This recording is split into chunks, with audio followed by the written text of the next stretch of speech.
నా పేరు యాకోబు. ఈ మందిరము తిరుపతి జిల్లా కోట మండలం రామాపురం గ్రామం, అంటే చిట్టేడు పంచాయతీ దగ్గర రామాపురం గ్రామంలో ఉంది ఈ మందిరం. నా సాక్ష్యము వీడియో ద్వారా కూడా మీతో నేను పంచుకోబోతున్నాను. నా సాక్ష్యము చెప్తున్నప్పుడు దేవుడికే మహిమ కలుగును గాక. మీ అందరికీ నా వందనాలు. నేను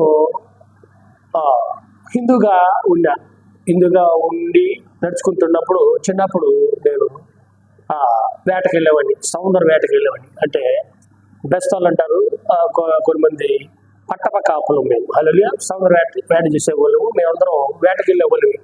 వేటకి వెళ్తా చిన్నప్పుడు చిన్న ఏజ్లోనే నేను మా అమ్మకి బాగా లేకపోతే గొంతు వాసిపోతుంటే అప్పుడంతా మూఢనమ్మకాలు ఎక్కువ కాబట్టి ఆ మండేసి అతను తీసుకొచ్చి మండేసుకునేది. ఇంకా ఏదో కొంచెం బాగున్నట్టు అనిపిస్తే మా అమ్మ ఊరికే అతను పిలవలేక నన్ను మంత్రాలు వేసుకోమని, నేను చిన్నప్పటి నుంచి మంత్రాలు అయినా నేర్చుకుని తర్వాత కొంచెం నాకు పెద్దవాడు అయినప్పుడు నాకు మ్యారేజ్ అయినప్పుడు నేను ఎక్కువగా శివుడు అంటే నాకు చాలా భక్తి. ఆ శివుడు మాల వేస్తా, శ్రీశైలం వస్తా ఉంటా. ఇద్దరు పిల్లకాయలు, ఒక పాప పేరు మాధవి, ఇంకో పాప పేరు మేఘన. ఇప్పుడైతే కొంచెం పెద్దలు అయి ఉన్నారు. అప్పుడు నా భార్య మేము హ్యాపీగా ఉండి నా కాడికి ఒక పాస్టర్ గారు ఇలాంటి బైబిల్ తీసుకుని నా కాడికి వచ్చి, నేను ఒక చిన్న బొంకుంటే మాలో చిల్లర అంగడి ఉంటే ఆ అంగట్లో కూర్చోండి ఇలాంటి బైబిల్ తెచ్చి దేవుని నమ్ముకో అని కడపత్రిక ఇచ్చాడు ఒక పాస్టర్. ఇచ్చినప్పుడు నేను కింద పైన చూసి ఏమన్నానంటే, యేసు ప్రభు దేవుడు లేకముందు దేవుడు లేదని అడిగినప్పుడు అతను మరొక మనతో మాట్లాడగా మనల్ని బాధపడుకుంటా అతను వెళ్ళిపోయి, తర్వాత మా కోళ్ళు వీళ్ళందరూ కూడా చాలా మంది నమ్ముకున్నారు. మా పెద్దక్క ప్రార్థన ఇంటికాడ పెట్టుకుంటే మా అక్క ప్రార్థన పెట్టుకుంటుందని అక్కడికి వెళ్ళాను. వెళ్తే మా అక్క తీసుకొచ్చింది ఒక పాస్టర్, తోటపల్లి గూడు సుధాకర్ పాస్టర్ అని అతను తీసుకొచ్చుంటే, అక్కడికి వెళ్ళినప్పుడు మా అక్కతో మీ తమ్ముడా కామాక్షమ్మ అంటే, అవును మా అక్కే అని చెప్పినప్పుడు అక్కడ పాస్టర్ గారు సుధాకర్ పాస్టర్ గారు వచ్చి తోటపల్లి గూడు అవుతుంది వచ్చి కూర్చోమన్నాడు. కూర్చొని, నాయనా నీకు 4 మాటలు దేవుడి మాటలు నేను చెప్తానన్నాడు. సరే నేను ఆ చెప్పు, ఎంత చెప్పినా మీ దేవుడే మా దేవుడే అన్న. ఎందుకంటే నేను శివుడు భక్తుని, శివుడు మాల వేసుకుని శ్రీశైలం పోయేవాడిని. ఎంత భక్తుని అంటే ఓం నమ శివ అనే మాట ఎప్పుడు నాలో ఉచ్చరిస్తూ ఉంటా. అలాంటి సిచ్యువేషన్ అతను చెప్పినప్పుడు ఇంకా లాస్ట్ ఒక మాట అన్నా, నువ్వు ఎంతని చెప్పు, నేను నీ దేవుని నమ్ముకోను, నాకు లేని స్థితిలో నుంచి దేవుడే ఈ శివుడే నన్ను కొంచెం 10 రూపాయలు కలిగించాడు, హ్యాపీగా ఉన్నాడని చెప్పాను. కొన్ని రోజులు అయిపోయినాక ఇంకా నేను అంతకుముందు చిన్న మంత్రాలు నేర్చుకుంటే అది కూడా వదిలిపెట్టేసా. ఎందుకంటే కొంచెం నలుగురితో తిరుగుతున్నాం, ఏంద్ర ఈ మూఢ నమ్మకాలు అంటే వదిలిపెట్టేసా. వాటన్నింటినీ వదిలిపెట్టేసి కొన్ని రోజులు అయిన తర్వాత నాలో కొంచెం ఎక్కువ ఆలోచించి, ఫ్యామిలీ పరంగా కొంచెం ఎక్కువ ఆలోచించి మైండ్ డిప్రెషన్కి వెళ్ళినప్పుడు అనేక చోట్ల తిరిగాం. అనేక దగ్గర వైద్యుకోలు గారికని ఇక్కడికని అక్కడికని చాలా దగ్గర తిరిగాం. ఒక దగ్గర అంటే కనిగిరి దగ్గరికి ఒక వైద్యుడి కాడికి వెళ్ళాము. ఇటు పక్క పుత్తూరు దగ్గర అడవిలో ఒక వైద్యుడి కాడికి వెళ్ళాము. ఎక్కడికి వెళ్ళినా నయంగా అయ్యేదిలా, ఎప్పుడు నిద్ర వచ్చేది కూడా ఎప్పుడు కళ్ళు మూసుకొని ఉండడం తప్ప నిద్ర వచ్చేదిలా. ఎప్పుడు మేల్కొని ఉండడమే, నిద్రపోయి మాట కళ్ళు మూసుకొని ఉండడమే మాట. ఆ శిశువుగా అలా ఉన్నప్పుడు ఇంకా నెల్లూరుకి వెళ్ళి సైకాలజీ డాక్టర్ కాడ కలిసాం. సుందర్రావు హాస్పిటల్లో మేము కలిసినప్పుడు సుందర్రావు డాక్టర్ ఉండేసి ఒక 3 రోజులు అక్కడ ట్రీట్మెంట్ ఇచ్చి అతను ఏం ఉన్నాడంటే, ఇతనికి చాలా రోజులు అయిపోయింది, ఇది చాలా ఎక్కువగా ఇతను మైండ్ సెట్ బాగాలేదు, ఇది చాలా రోజులు అయిపోయింది కాబట్టి కండిషన్ మారింది, ఇతన్ని పిచ్చోళ్ళందరూ ఉంటారంట అక్కడ చైన్ వేసి కట్టి పెట్టి అలాంటి దగ్గర పెట్టి ఇతను ఇంకా ట్రీట్మెంట్ ఇస్తా మార్చాలంట. ఇంకా మా ఉండేసి ఇక్కడ వద్దులేకపోయి నేను తీసుకుని ఇంటికి వెళ్ళిపోయాడు. హల్లెలూయా. వెళ్ళిపోయినప్పుడు కొన్ని రోజుల తర్వాత మరలా ఇలా ఉన్నప్పుడు ఇంకా నేను మామూలు కొట్టడం తిట్టడం రకరకాలుగా కోపం ఎక్కువ అయిపోవడం, ఎవరితో వాళ్ళని ఎవరన్నా ఇద్దరు కొడుతున్నట్టు వాళ్ళు కూడా తిట్టడం, మంచోడికి నా చెడ్డగా మారిపోయా. ఒక మెంటలోడ్గా మారిపోయాను. ఆ స్థితికి అయిపోయాను. అలాంటి స్థితి ఉన్నప్పుడు ఎలాంటి స్థితి అంటే మత్తయి సువార్తలో ఒక మాట ఉంది కదా, 11వ అధ్యాయం, మత్తయి సువార్త 11వ అధ్యాయం 28వ వచనము, ప్రయాసపడి భారము మోసుకొంచున్న సమస్త జనులారా నా యొద్దకు రండి, నేను మీకు విశ్రాంతి కలుగజేస్తానని మాట ఉంది. అలాగా నేను ప్రశాంతత లేక ప్రయాసపడుతూ అనేక చోట్ల తిరుగుతున్నా, అనేక దగ్గరకు తిరుగుతున్నా. బాగైతే చాలని, బాగైతే చాలని అనేది తిరిగి యేసు ప్రభువుని నమ్ముకుంటే బాగా అవుతుందని కొన్ని మంది చెప్తే అక్కడికి ఒక దగ్గరకు వెళ్ళా.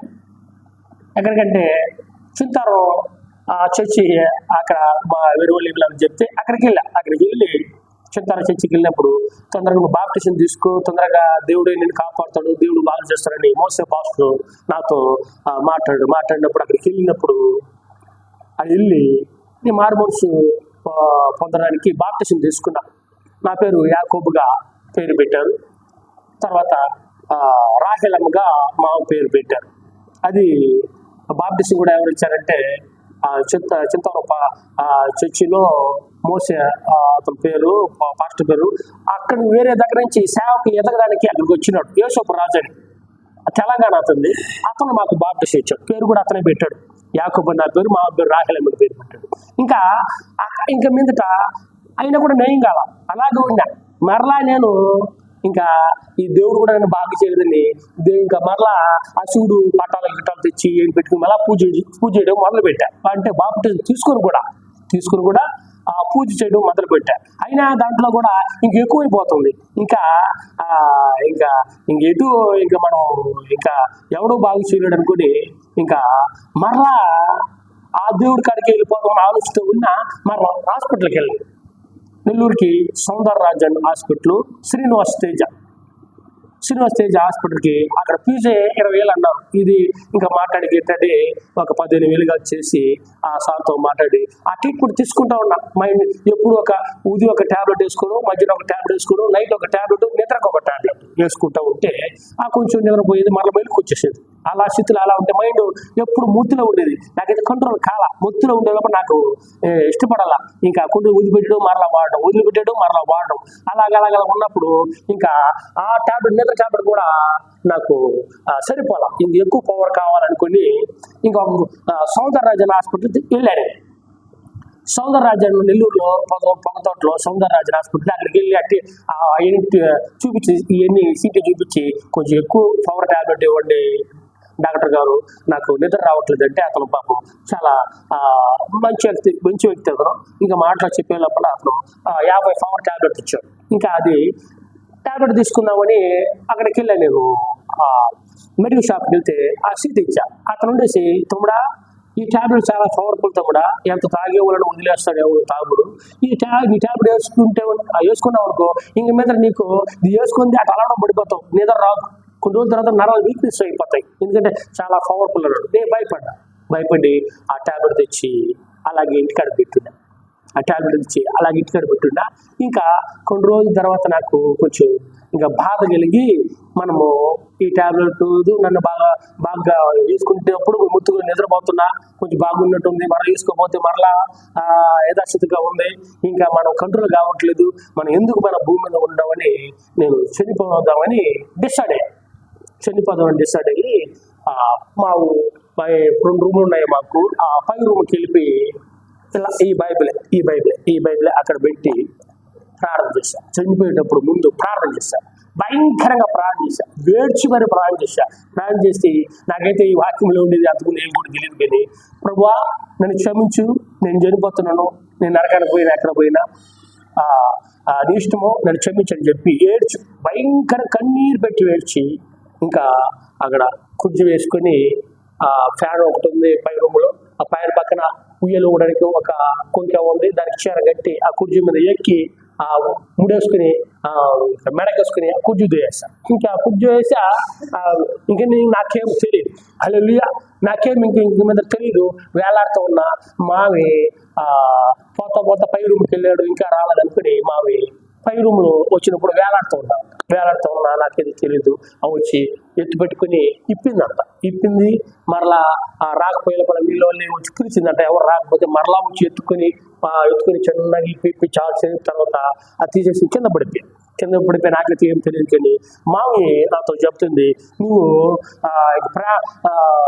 పడిపోయినప్పుడు నువ్వు రవిచప్పుడు ప్రాణం పడినప్పుడు పసిపిల్లోడు ఎలా పుట్టినప్పుడు ఎత్తుకుంటాడో అలా ఎత్తుకుంటా ఉన్నావు అని. నాకు తెలిసింది ఏంటంటే,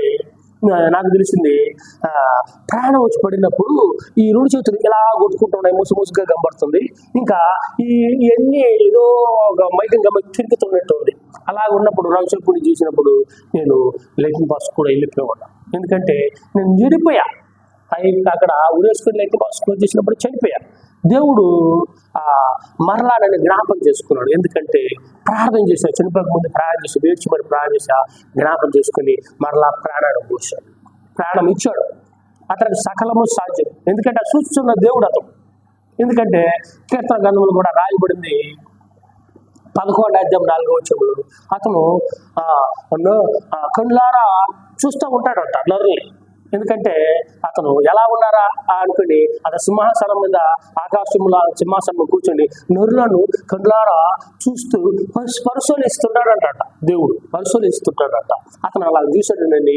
నేను ప్రార్థన చేసింది చూశాడు, ఏడ్చింది చూశాడు, ఉరేసుకుంది చూశాడు. ఇంకా నా ప్రాణము మరలా తిరిగి నా దేవుడు నాకు ఇచ్చాడు. ఇచ్చినప్పుడు నేను దేవుడు నన్ను కాపాడనుకున్నా. దేవుడు నేను కాపాడాడు అనుకోని ఇంకా నేను ఏం చేశానంటే ఆదివారం మందిరానికి పోవడం మొదలుపెట్టా. హల్లెలూయా. ఆదివారం మందిరానికి పోవడం మొదలుపెట్టా. ఇంకా మీద ఆదివారం మందిరానికి పోతా. నేను పోయి ఆడ కూర్చుంటా. మా ఊర్లోనే ఎక్కువగా శుద్ధారోహం పోతా చేస్తా ఆగిపోయావు. మా ఊర్లోనే పోతున్నా. ఆడ పోతా ఆడ కూర్చుంటే నిద్ర వచ్చేది. అది కూడా మా ఊరికి తూపులపాలెం నుంచి సుధాకర్ పాస్టర్ అని అతను మా ఊరికి వస్తాడు. ఇంకా అంత అంత దూరం ఎక్కడ పోవడం అనుకుని మా ఊరు కుండ్రుపాలెంలోని గ్రామానికి మా గ్రామంలో వెళ్ళి ఆడ కూర్చున్నప్పుడు వాకింగ్ చేద్దాం, నిద్ర వస్తుంది. ఇంకా అలాగే నేను బయట వెళ్ళి పడుకుంటా. ఒకసారి అయితే ఇంటికి వెళ్ళిపోతా. నేను ఇంటికి నుంచి అన్నం తినేసి వస్తాను మధ్యాహ్నానికి. ఎందుకంటే మా వెళతా ఉంటుంది, అన్నం తినకుండా రావచ్చు కదా అంటుంది. నేను ఉండేసి దేవుడు ఏమో అన్నం తినవద్దని చెప్తాడా అని చెప్తాను. నాకు తెలియదు, క్రమాలు తెలియదు, ఏం తెలియదు, బైబిల్ అంటే అసలు ఏం తెలియదు, అధ్యాయం తెలియదు, వచ్చిన తెలియదు, ఏం తెలియదు నాకు అసలు. నిజంగా చెప్పాలంటే చదువుకోవాలా. చిన్నప్పుడు 1వ తరగతి చదువుకున్నా, వేటకెళ్తా, ఆ చదువు మర్చిపోయా. తర్వాత దేవుడిలో వచ్చినాక కొన్ని నేను నేర్చుకున్నా. అంతకుముందు నాకు తెలియదు. కానీ తర్వాత మరలా ఏం చేశానంటే దేవుడు బతికిచ్చాడు అనుకుని ఇంకా మేము మా అక్కల ఊరికి వెళ్ళి ఉన్నాం. నేను మా పిల్లకాయలు కూడా మా అక్కల ఊరికి వెళ్ళి ఉన్నాం. అక్కడ తోటపల్లి గూడూరు ఈదులు పాలెం అనే గ్రామం అక్కడ ఉన్నాము. అక్కడ కొంచెం మా ఇద్దరికి నాకు మా ఆయనకి గొడవ పడితే ఇంక మీదట నేను భూమి మీద ఉండడము కరెక్ట్ కాదు అనుకున్నాను. ఇంక మీదట ఏముంది, అన్నీ అయిపోయింది. ప్రాణం దేవుడు ఇచ్చాడు, ఆ ప్రాణం ఒకటి ఉంది నాలో, ఇంకేమీ లేదు. మంచోడు చెడ్డోడుగా మారిపోయా, ధనం అయిపోయింది, అన్నీ అయిపోయినాయి. ఇంక మీద బతకడము ఈ భూలోకంలో ఉండి సాధించేది ఏమి కూడా లేదనుకుని డిసైడ్ చేసుకున్నా. ఇంక మీద దేవుడు కూడా నేను కాపాడకూడదు అనుకుని నేను ఆ టాబ్లెట్ అప్పుడు తీసుకొచ్చిన 50 పవర్ నిద్ర టాబ్లెట్ ఇంకా 10 టాబ్లెట్ అలా చేతులు వేసుకున్నా. అంతకుముందు ఒకసారి 2 రోజులు నిద్ర లేకపోతే ఒకటి వేసుకున్నా. ఒకసారి ఒకటి వేసుకుంటే 6 గంటలు వేసుకున్నా, సాయంకాలం 7 గంటలకు పడుకున్నా. ఉదయము 10 గంటల దాకా కూడా మొత్తం ఎలా ఉంది, ఇంకా లేపితే సరిగ్గా లేట్లా అంత మొత్తది. ఇంకా భయపడి నేను అతను మెడికల్ షాప్ అని చెప్పినప్పుడు ఇంత పవర్ అని నిజం నమ్మి అలాగే ఇటు పెట్టున్నా. అది టాబ్లెట్ తీసుకుని 1, 2 కాదు, 3 టాబ్లెట్ మనం అంతా జరిపోతాం. 3 టాబ్లెట్ జరిపోతాం. 10 టాబ్లెట్ తీసుకుని ఇలా చేతిలో పడుకొని కూడా ఏడనప్పుడు ఎస్ఐయా నన్ను క్షమించు, నేను చనిపోతున్నాను అని చెప్పి ఉదయాన్నే 9:30కి నీళ్ళు పోసుకొని ఇంకా నోట్లో అలా 10 టాబ్లెట్లు వేసుకుని అలా నీళ్ళు పోసుకుని అలా మింగేసి మనం చనిపోతున్నా. నేనైతే ఇంకా మంచి ధైర్యం తెచ్చుకున్నాను, చనిపోవడానికి ధైర్యం తెచ్చుకున్నాను. కన్నీరు కూడా పెట్టలా. ఒకసారి జ్ఞాపం చేశాను దేవుడు, ఏసయ్యా నేను చనిపించి నేను చనిపోతాను అని. ఇంకా ఆ 10 టాబ్లెట్ మింగేసి అక్కడ ఈదురు పాలెములు ఆ గ్రామం అనే చిన్న మందిరం, తాటేతో కట్టిన మందిరం ఉంది. సుధాకర్ పాస్టర్ తోటపల్లి గూడూరు అతను అక్కడ అతను వచ్చి అక్కడ నడిపిస్తూ ఉంటాడు. అలాంటి తాటాకు కట్టిన మందిరంలో నేను వెళ్ళి మోకరించాను. 10 గంటలకు వెళ్ళా, 9:30 చూసుకున్నా, 10 గంటలకు వెళ్ళా. మోకరొచ్చి ప్రార్థన చేసుకుంటా ఉన్నా. ముత్తొస్తుంది, భయంకరంగా ముత్తొస్తుంది. దేవుడు నిద్రలో పోనీ ఇట్లా అటు ఇటు 10 గంటలకు వెళ్ళి 11:30 అయిపోయింది. ఒక అన్న వచ్చాడు, అతని పేరు వెంకటేష్, మా బంధువులు. వెంకటేశ్వర అతని పేరు.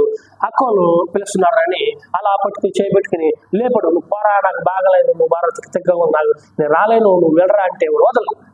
లేపి ఆ చేయి పెట్టి నిలబెట్టాడు. ఇంకా వదిలినప్పుడు కింద పడిపోతున్నావు.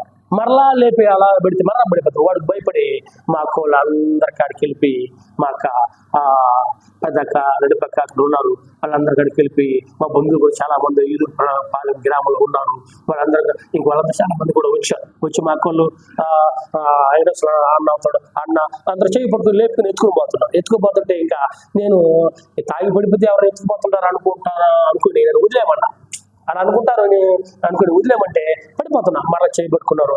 అలా తీసుకెళ్తున్నప్పుడు భయంకరమైన ఆకలి గుర్తించాడు. హల్లెలూయా. భయంకరమైన ఆకలి గుర్తించాడు. ఎందుకంటే దేవుడికి తెలుసు, ప్రతి ఒక్కటి తెలుసు దేవుడు. ఎందుకంటే అతను తెలియదంటూ ఏది కూడా లేదు. చూడు, 139వ కీర్తన గ్రంథంలో ఒక మాట రాయబడి ఉంటుంది. హల్లెలూయా.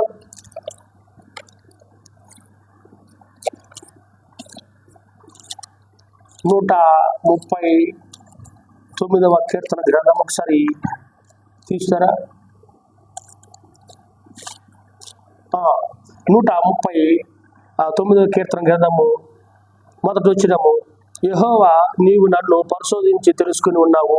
నేను కూర్చుంటుట, నేను లేచుట నీకు తెలియను. నాకు తలంపు పుట్టక మునిపే నీవు నా మనస్సు గ్రహించి ఉన్నావని మాట రాయబడింది. అంటే నాకు నీ ఏ స్థితిలో ఉన్నానో దేవుడు చూస్తున్నాడు. చూడు, అది 10 టాబ్లెట్ మునిగింది, 3 టాబ్లెట్కి మనం చనిపోతాము. ముత్తొస్తుంది, నిద్ర పోనీట్లేదు దేవుడు. ఇంకా నాలో ప్రాణం పోనీయకుండా ఇంకా అలా ఆపినప్పుడు వాళ్ళందరూ నన్ను వచ్చి తీసుకెళ్తున్నప్పుడు భయంకరమైన ఆకలి పుట్టించాడు. భయంకరమైన ఆకలి, బాగా పడుతుంది ఆకలి. ఇంకా వెళ్ళి ఆకలితున్నప్పుడు అన్నం ఏమంటే మాకు అన్నం వేశారు, తిన్నా, మరలా ఇంకోసారి వేసుకుని తిన్నా. అంత ఆకలి పుట్టించాడు దేవుడు. ఇంకా ఎట్లా అవుతుంది, టాబ్లెట్ మింగేస్తున్నాడు 10 టాబ్లెట్లు. ఇంక హాస్పిటల్ తీసుకెళ్దాం అన్నారు మా అక్క వాళ్ళందరూ కూడా. తోటపల్లి గూడూరుకి తీసుకెళ్లారు. తీసుకెళ్తే అక్కడ అతను ఉండేసి అడిగాడు. నేను బాగా కొంచెం మొత్తుగా ఉన్నంతే అడిగాడు. ఏమమ్మా అన్నాడు. నేను చెప్పా, నేను నిద్ర టాబ్లెట్ మింగా, 10 టాబ్లెట్ మింగాను, ఉదయం 9:30కి మింగా అన్నప్పుడు. మేము వెళ్ళినప్పుడు 2 గంటల సమయం అక్కడ. అతను చెప్పాడు, అది ఇప్పుడు దాకా ఉండదు, అది కరిగిపోయి ఉంటుంది అన్నప్పుడు. ఇంకా ఒక శిలను ఎక్కిస్తాను చెప్పి శిలను ఎక్కించి నన్ను 2 ఇండిస్ తెలిపాడు. మరలా ఇంకొక శిలను కూడా ఎక్కించి సరే ఏం కాదులేదు, మీరు ఎలాంటి ఇంకా అదే ఎప్పుడు కరిగిపోతుంది అని చెప్పాడు. ఇంకా మీద నాకు ఆలోచన కలిగింది. ఏంలా దేవుడు చనిపోతుంటే సావు నాలో రానివ్వట్లేదు, ఎందుకని ఇలా వస్తుంది అనుకున్నా. ఇంకా మాకి నాకు గొడవ పడింది, మాకు కూడా అడిగి వెళ్ళిపోయింది. నేను అంటున్నాను ఇంకా అక్కడ నిలిచిపోయి బాగా నాకు ఆలోచన దేని మీద ధ్యాస లేదు కానీ, దేని మీద తోచట్లేదు కానీ, నాకు చనిపోతుంటే దేవుడు ఎందుకు మరలా బతికిస్తున్నాడు. ఒకసారి ఊరేసుకున్నా, చనిపోయా, బ్రతికించాడు. మరలా 10 టాబ్లెట్ మింగా, ఇంకా భూమి మీద ఉండకూడదు అనుకున్నా. మరలా దేవుడు నన్ను బ్రతికించాడు. ఎందుకు నన్ను బ్రతికిస్తున్నాడు అనుకుని ఇది ఎట్టని తెలుసుకోండి. ఈ బైబిల్ ఏముందో మనం తెలుసుకోండి. సెల్లో యాప్ డౌన్లోడ్ చేసుకుని బైబిల్ యాప్ సమయం దొరికినప్పుడంతా చదువుకుంటాం. ఆ తర్వాత నేను కొన్ని రోజుల తర్వాత మా పిల్లగాళ్ళు అందరూ కూడా వచ్చేస్తాను. ఎందుకంటే నేను ఒకసారి వాక్యము లోకాసు వార్త తప్పిన కుమారు గురించి అది చదివి మరలా ఉదయం పూట మరలా చదువుదాం చేస్తే మరలా అదే చూపిస్తుంది. 2-3 సార్లు అలా చూపించింది. ఒకసారి మరలా మా ఊరు నుంచి ఫోన్ చేశారు, మీ పిల్లకాయలు భార్య అందరూ ఇంటికి వచ్చేసారు అన్నప్పుడు నాకు సంతోషం కలిగింది. హల్లెలూయా, సంతోషం కలిగింది. అయినా నాకు ఈ బైబిల్ ఏముందని తెలుసుకుని నేను ఆశ కలిగింది, ఇంకా ఎక్కువ అవుతుంది. ఇంకా అలా నేను ఇంకా మా ఫ్రెండ్కి ఫోన్ చేశాను. అంటే నెల్లూరు జిల్లా గూడూరు నుంచి కొంచెం ముందుకు వెళ్ళాలా, సైదాపురం గ్రామం, అది మండలం, సైదాపురం మండలం. అక్కడ ముందు నేను నిన్న అక్కడ ఫ్రెండ్స్ ఉన్నారు. ఇంకా నాగూరు అనే ఫ్రెండ్ పాలూరు, సైదాపురం నుంచి దగ్గరది పాలూరు. ఆ ఫ్రెండ్ని ఫోన్ చేసి రమ్మన్నా. నేను రమ్మను అన్నప్పుడు వచ్చాడు. అతను వచ్చి నేను ఈ బైబిల్ గురించి ఏదో నేను తెలుసుకోవాలా, చనిపోతున్న సాగు రావట్లేదు. ఇందువల్ల నాకు తెలియట్లేదు. ఈ బైబిల్ గురించి బాగా నేను ఒక దగ్గర దూరంగా మా ఊరికి దూరంగా ఉండి తెలియని వారు లేకుండా నేను అక్కడే ఉండి ఈ బైబిల్ గురించి బాగా తెలుసుకోవాలని నేను చెప్తే ఎక్కడ పోదామంటే అతను ఉండేసి నేను దగ్గర చెప్తుంటే నాకు దగ్గర పోవడం ఇష్టం లేదు. ఇంకా నేను దూరం పోవాలనుకున్నా, అయినా కూడా ఒప్పుకోవాలా. ఇంకా అప్పటికైనా రాపూర్లోనే వెళ్దాం అనుకున్నా, అక్కడ కూడా వద్దు, దూరం అన్నాడు. దగ్గరలో ఊట్కూరు అని గ్రామం ఉంది, అక్కడికి వెళ్దాం అన్నాడు. అక్కడైతే దగ్గర కదా, సైజపురం ఉన్నా కదా, చూసి ఉంటారు, ఎందుకు వచ్చేవారు అడుగుతారు. వద్దు, నేను దూరంగా ఉండి ఈ బైబిల్ గురించి తెలుసుకోవాలని అనుకున్నా. నేను తర్వాత అతను ఉండేసి వద్దు అప్పుడు నేను వచ్చిపోతుంటా అని చెప్పి సైదాపురం నుంచి ఊటుకూరు అక్కడి నుంచి 8 కిలోమీటర్ ఉంటుంది, అక్కడ తీసుకెళ్ళాడు. అక్కడ తీసుకుంటే ఆ ఫ్రెండ్ కరెక్ట్గా ఆ బస్ స్టాండ్ నిలబడినాడు. అతను అడిగినప్పుడు ఇక్కడ మంచి పాస్టర్ ఎవరు ఉన్నారంటే గురంశ పాలు ఇచ్చి ఒక పాస్టర్ యేసునాథ్ పేరు, మంచి వ్యక్తి అన్నాడు. ఇంకా తీసుకెళ్ళాడు. అక్కడ ఉండి ఆ సాగు కాడు ఉండి నేను కొన్ని రోజులు ఉండి అక్కడ తగ్గించుకొని అక్కడ కొన్ని రోజులు ఉండి అతనితో కూడా ఉన్నప్పుడు దేవుడు అతనితో మాట్లాడాడు. నీవు నా పని చేయాలి, నువ్వు సేవకు ఏర్పరచుకుంటాడు చెప్పినప్పుడు నాకేమో వచ్చి చదువురాదు ఎవరాదు అనుకున్నా. సరే, దేవుడు ఆ మాట అన్నాడు. నాతో పాటు ఉండి అట్టే మరలా కొన్ని రోజుల తర్వాత అతను అందరూ చాలా ప్రేమించారు. పాస్టమ్మ రూతమ్మ పాస్టర్తో చాలా ప్రేమ కలిగిన తల్లి పాస్టమ్మ, యేసురత్నం పాస్టర్ చాలా ప్రేమ కలిగిన వాడు. నన్ను చాలా చక్కగా చూసుకున్నారు. చాలా చక్కగా చూసుకుని బాగా నన్ను చిన్నగా దేవుళ్ళు ఎదిగడానికి కూడా తీసుకెళ్తారు పాస్టర్ గారు. అనేక చోట్ల అతను తీసుకెళ్ళాడు. అతను కూడా ఉన్నా, ఇంటికి వచ్చిపోతా ఉన్నా, మరలా అతను కూడా కలిసి ఉన్నా. తర్వాత బైబిల్ ట్రైనింగ్కి వెళ్ళా, బైబిల్ ట్రైనింగ్ తీసుకున్నా. అలా ఉన్నప్పుడు దేవుడు ఇక్కడ రూతమ్మని కేసరమ్మ పరిచయం, అది మందిరం పరిచయం అయితే అక్కడ అవి దొరకకుండా రామపురం రావడం జరిగింది. అక్కడి నుంచి దేవుడి దర్శనం చూపిస్తే స్థలము వాళ్ళు ఇవ్వడం జరిగింది. ఇక్కడ మందిరము దేవుని కృపలో కట్టడం కూడా జరిగింది. దేవుని కృప మందిరం కట్టి ఈ మందిరంలో నేను ఇక్కడ పాస్టర్గా దేవుని సేవ చేసుకుంటూ ముందుకి కొనసాగిస్తాను. ఎందుకంటే దేవుడు సకల మెరుగున దేవుడు సమస్త మెరుగున దేవుడు. అతను నిన్న నేడు నిరంతరం ఏకరీతిగా ఉన్నవాడు. అతనికి సకలము సాధ్యం, అతనికి అసాధ్యమైనది ఏదీ లేదు. సమస్తం అతనికి సాధ్యం. అతను నేను వెళ్ళిపోవడం చూసి నా ఆదరించి అతని కుమారుడిగా వేర్పరచుకోవడం, మారు మనసు పొందించి అతని కృపలో కొనసాగించడానికి నన్ను నడుపుకుంటాను. హల్లెలూయా, ప్రైజ్ ది లార్డ్.